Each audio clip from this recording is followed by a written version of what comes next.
most trusted anchor in financial history, was never as stable as we remember. Today, we strip away the myth of the gold standard and uncover the fractures that brought it crashing down. For more than a century, people have looked back at the gold standard as the golden age of money, a time when currencies were stable, governments were disciplined, and the value of money was anchored to something real. A precious metal pulled from the earth, not numbers created by central banks. In today's debates about inflation, debt, and monetary policy, the gold standard is often remembered as the system that kept everything honest. But history tells a more complicated story because the gold standard did not prevent financial crises. It did not eliminate bubbles. And when the global economy faced its biggest emergencies, the system collapsed almost overnight. So here's the question. If gold was supposed to solve the problem of money, why did the system keep breaking? Welcome to the Financial Historian, where money, power, and history collide, and nothing is ever as simple as it looks. To understand the gold standard, you have to go back to a time when the modern financial system barely existed. Long before central banks managed interest rates and governments issued trillions in debt, societies needed a reliable way to exchange value. Money had to be something people trusted, something that could survive across borders, across decades, and across political regimes. Gold turned out to be remarkably good at that job. It is durable. It does not corrode or decay. It can be divided into smaller units without losing value. And perhaps most importantly, it is scarce. Mining gold is difficult, expensive, and slow. For centuries, civilizations used gold and silver as money because these metals carried intrinsic value. You could melt them, trade them, or store them, and people across the world would recognize their worth. But the modern gold standard did not truly emerge until the 19th century. By the late 1800s, many of the world's major economies had tied their currencies directly to gold. Britain led the way. The pound sterling was defined as a fixed quantity of the metal, and the Bank of England promised that paper pounds could be exchanged for gold on demand. Other countries followed. Germany adopted the gold standard in the 1870s. The United States formally joined in 1900. France, Italy, and several other European powers operated within similar systems. The result was something new in economic history. For the first time, the world operated under a relatively unified monetary system. Exchange rates between major currencies were essentially fixed because they were all tied to the same underlying asset. If one British pound represented a specific amount of gold and one US dollar represented a smaller amount of the same metal, the exchange rate between the two currencies became stable. This stability made international trade easier. Merchants could sign long-term contracts without worrying that currencies would suddenly lose value. Investors could move capital across borders with greater confidence. Banks could extend credit to foreign businesses without facing unpredictable exchange rate swings. Between roughly 1870 and 1914, the world experienced one of the first great waves of globalization. Trade expanded rapidly. Capital flowed across continents. Railways, ports, and industrial projects were financed through international markets. London became the center of global finance, with British banks facilitating transactions that connected distant economies. From the outside, the system appeared remarkably stable. Currencies held their value. Exchange rates rarely fluctuated. Governments were constrained from printing excessive amounts of money because every banknote represented a claim on gold. In theory, this created discipline. If a government issued too much currency, citizens could demand gold in exchange for paper notes. The country's gold reserves would drain, forcing policymakers to tighten the money supply. It was a self-correcting mechanism. At least that was the theory. But beneath the surface, the gold standard contained a structural weakness that many people did not fully appreciate at the time. The entire money supply was tied to the availability of a single physical metal. Economic growth, industrial expansion, and population increases all demanded more money circulating through the system. Businesses needed credit, governments needed liquidity, trade required financial flexibility. But gold production did not necessarily grow at the same pace as the economy. Gold supply depended on mining discoveries and extraction technology. Some years saw major new deposits discovered in places like South Africa or the American West. Other years saw little growth at all. When the supply of gold expanded slowly while the economy expanded rapidly, the result was pressure on the monetary system, and that pressure often took the form of deflation. Deflation means falling prices. At first glance, that might sound beneficial. Cheaper goods seem like a positive outcome for consumers, but in reality, deflation can be economically brutal. When prices fall across the economy, businesses earn less revenue for the goods they sell. Profits shrink, companies reduce investment, workers lose jobs. At the same time, debts become harder to repay. Imagine borrowing money to build a factory or buy land when prices are stable. If deflation hits and the prices of your products fall by 20%, your income declines, but your debt remains the same. The burden of repayment becomes heavier. Throughout the late 19th century, this dynamic created enormous tension in several economies operating under the gold standard. Farmers in the United States were among the most vocal critics. Agricultural producers relied heavily on borrowed money to finance land, equipment, and crops. When commodity prices fell during periods of deflation, many farmers found themselves trapped under growing debt burdens. Their income fell, but their loans did not. This sparked one of the most intense monetary debates in American history. During the 1890s, a political movement emerged demanding the expansion of the money supply through the coinage of silver in addition to gold. Advocates argued that relying solely on gold restricted economic growth and punished working people. The movement became known as the Free Silver Campaign. Its supporters believed that increasing the supply of money would reduce deflation and ease the debt burdens crushing farmers and small businesses. Opponents, largely drawn from banking and financial institutions, argued that abandoning gold would destroy confidence in the currency. The conflict became so intense that it dominated the 1896 U.S. presidential election. William Jennings Bryan, the Democratic candidate, delivered one of the most famous speeches in American political history. "You shall not crucify mankind upon a cross of gold," he declared. The line captured the anger felt by millions of people who believed the gold standard served financial elites while squeezing the broader population. In the end, the gold standard survived that political challenge. But the controversy revealed something important. Even during the so-called golden age of monetary stability, the system was producing deep economic stress.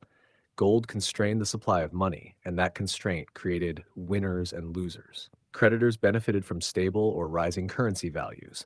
Debtors suffered when prices fell and repayments became more difficult. This tension simmered beneath the surface for decades. And then in 1914, the entire system faced a test it was never designed to survive: World War I. Modern industrial warfare required resources on a scale no government had ever managed before. Armies numbering in the millions had to be equipped, transported, and supplied. Weapons production surged. Governments mobilized entire economies for the war effort. The cost was staggering.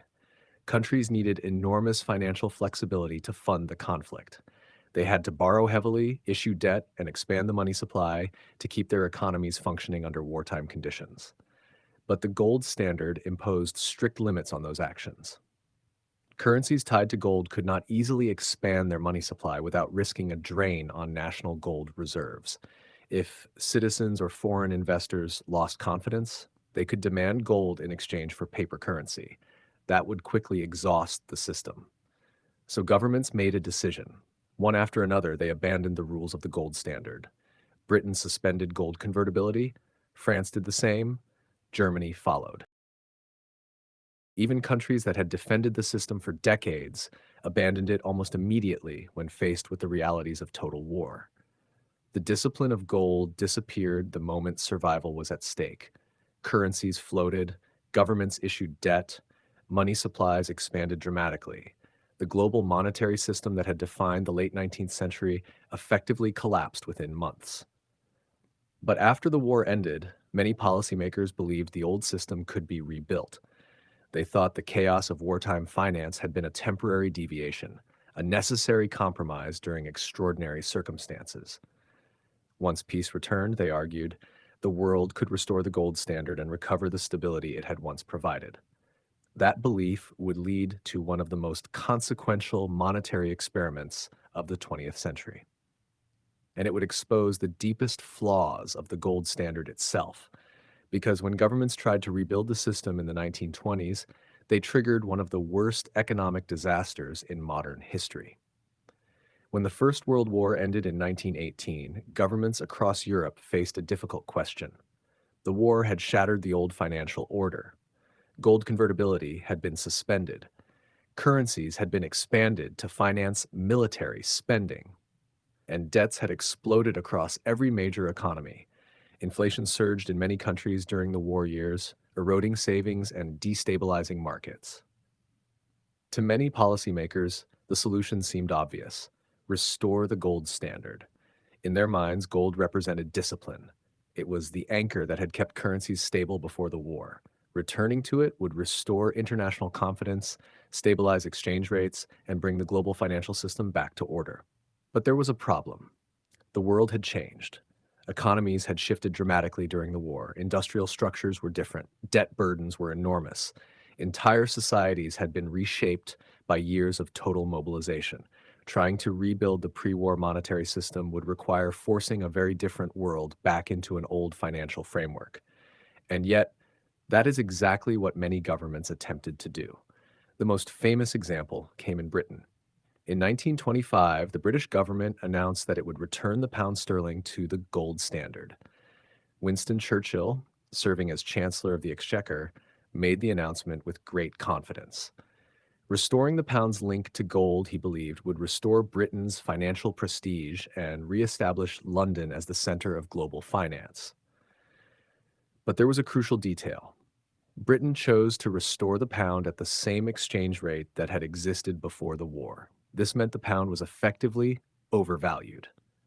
During the war years, inflation and economic disruption had altered the real value of currencies across the world. By fixing the pound to gold at the old rate, Britain made its currency artificially strong relative to the underlying strength of its economy. The consequences were immediate. British exports became more expensive in global markets. Manufacturers struggled to compete with foreign producers. Industrial regions faced falling demand and rising unemployment. Factories slowed, mines closed. Entire communities dependent on heavy industry felt the impact. At the time, one economist saw the danger clearly. John Maynard Keynes warned that returning to gold at the pre-war rate would place unbearable pressure on the British economy. The policy, he argued, would force wages down and unemployment up in order to maintain the illusion of monetary stability. He described the decision as a tragic blunder. Events would soon prove him right. The problem was not limited to Britain. Throughout the 1920s, countries attempting to rebuild the gold standard faced a similar dilemma. Maintaining a fixed link to gold required strict monetary discipline. Governments had to keep their currencies strong enough to preserve confidence and prevent gold from flowing out of their reserves. When gold began leaving the country, central banks often responded by raising interest rates or tightening credit. This protected the currency, but it also slowed the economy. The result was a global system that increasingly prioritized currency stability over economic stability. And when the global economy entered a period of financial turbulence, that rigidity turned from discipline into disaster. In 1929, the United States stock market crashed. What began as a financial shock quickly spread through the banking system. Credit tightened, businesses collapsed, international trade shrank dramatically as countries tried to protect their own economies. Under a flexible monetary system, governments might have responded by lowering interest rates and expanding the money supply to stimulate economic activity. But under the gold standard, their options were limited. Countries feared that loosening monetary policy would weaken their currencies and trigger a loss of gold reserves. If investors doubted a country's ability to maintain convertibility, they could demand gold in exchange for paper currency. This created a powerful incentive for governments to defend gold reserves at almost any cost. Interest rates were kept high, credit was restricted, spending was reduced. The goal was to maintain the currency. The cost was the economy. As the crisis deepened, this pattern repeated across the world.